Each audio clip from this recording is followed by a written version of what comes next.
So the topic we have fluids.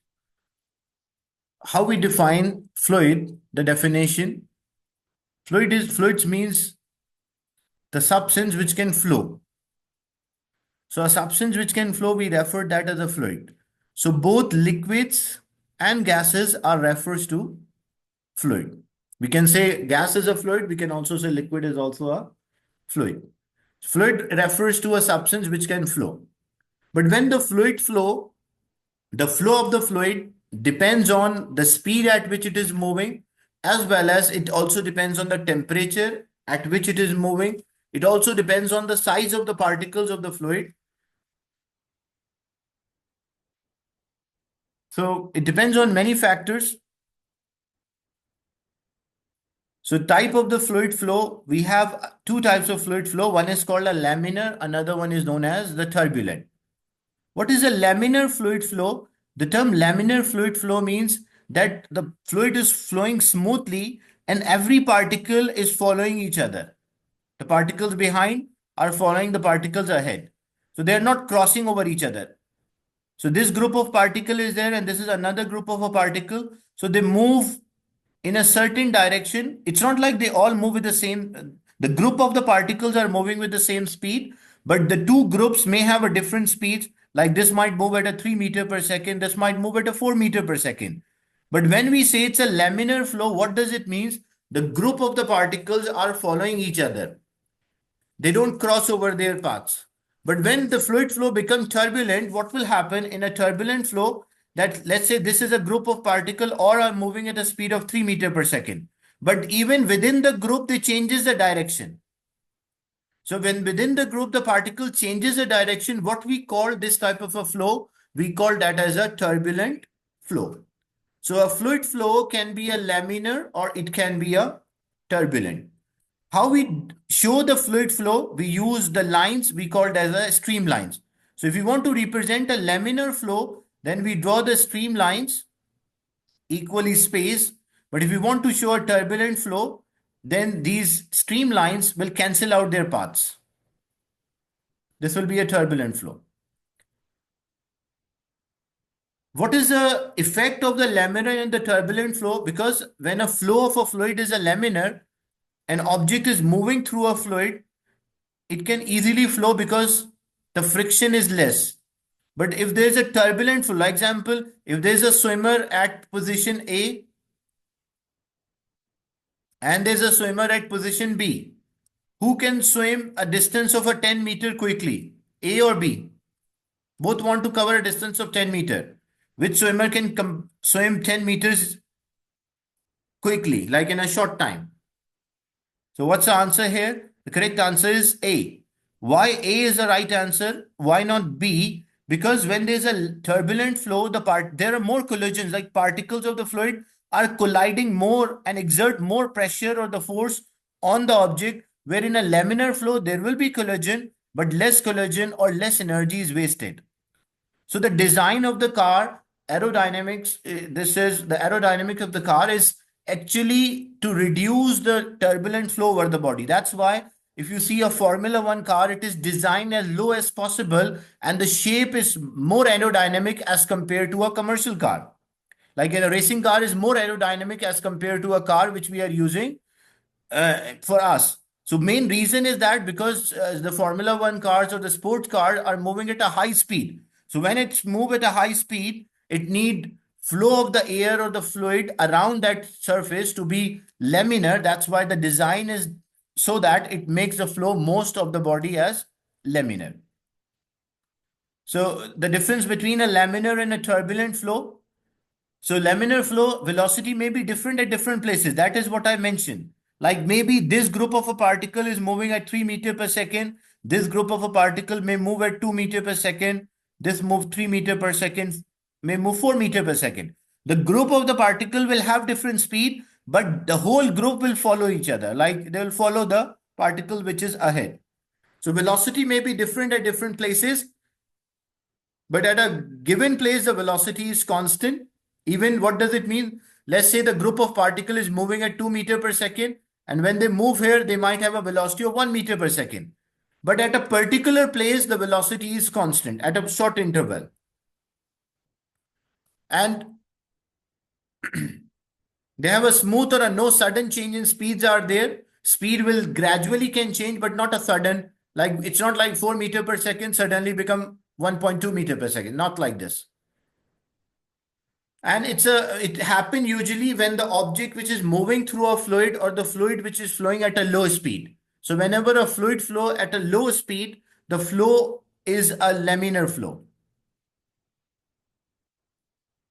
And it is associated with a small resistance. When a laminar flow is there, the resistance which the object experiences when it is moving through a fluid, that will be lower. But what about the turbulent flow? In a turbulent flow, the velocity at giving any place can change. Like example, here the velocity is here.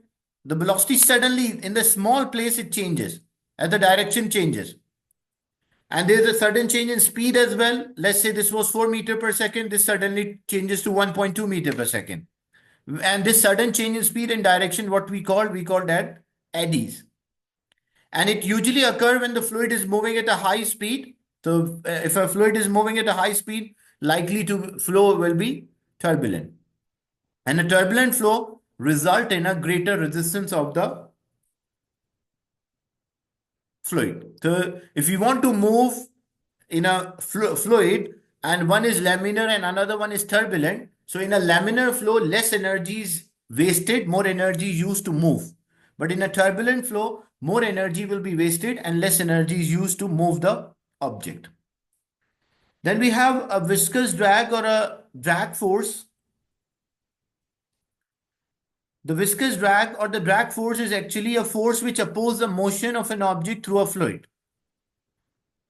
When object is moving through a fluid, even in a liquid or a gas, say this is a container which is filled with a fluid and the object is moving downward. So if this object is moving downward, what are the forces acting on this object? One is the upthrust. Another one is the weight. And another one is the drag force. But what is the direction of the drag force? The direction of a drag force or a viscous drag is always oppose the motion. If an object is going down, the drag force or a viscous drag will act upward. And opposite will happen if this another object is rising in the fluid. Say an air bubble is there, which is rising or moving in the fluid upward. So if it is going up, the weight will act downward. The upthrust will act upward. What about the drag force? The drag force will act downward. Because drag force is always the force which opposes the motion. So if a motion is upward, the drag force is downward. If motion is downward, the drag force will be upward. This drag force depends on different factors. The viscous drag or a drag force depends on different factors. So according to Stokes,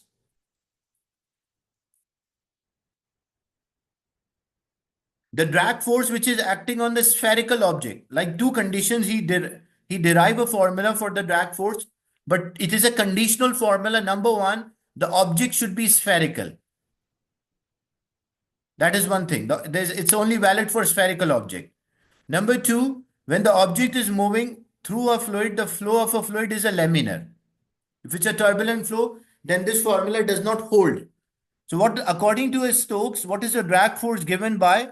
The drag force or the viscous drag is given by a formula 6 pi eta r v.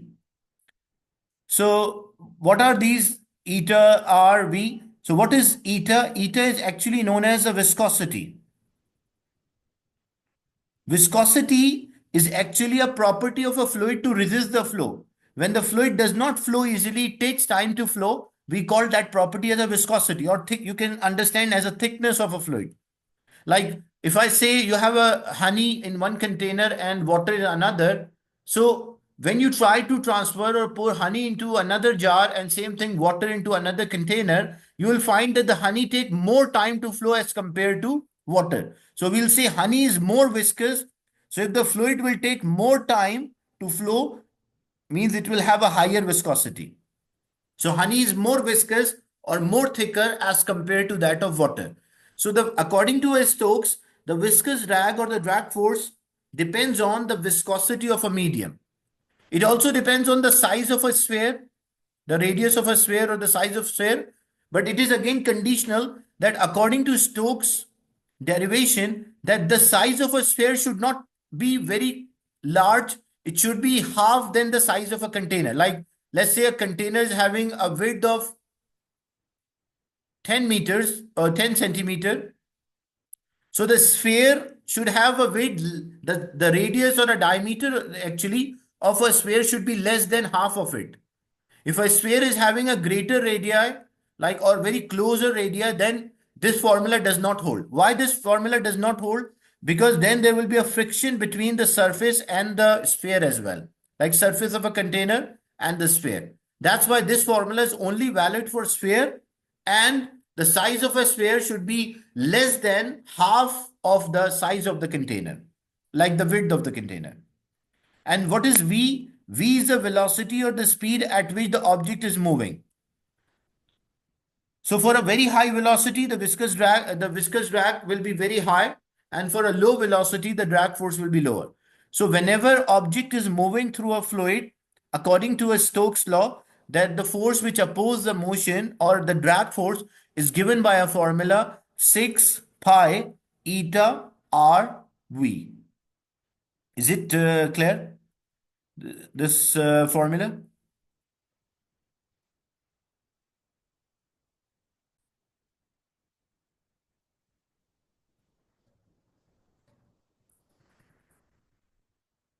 So the relation between, if we have a constant drag force, because these all are in numerator, so the product should be constant. So if the object, if we keep the sphere size same, so we have a formula, yeah, I will write the base units as well. So we have a viscosity formula that F is equals to 6 pi eta R V. So if we have a constant drag force, so what is the relation between these three quantities? They're inverse.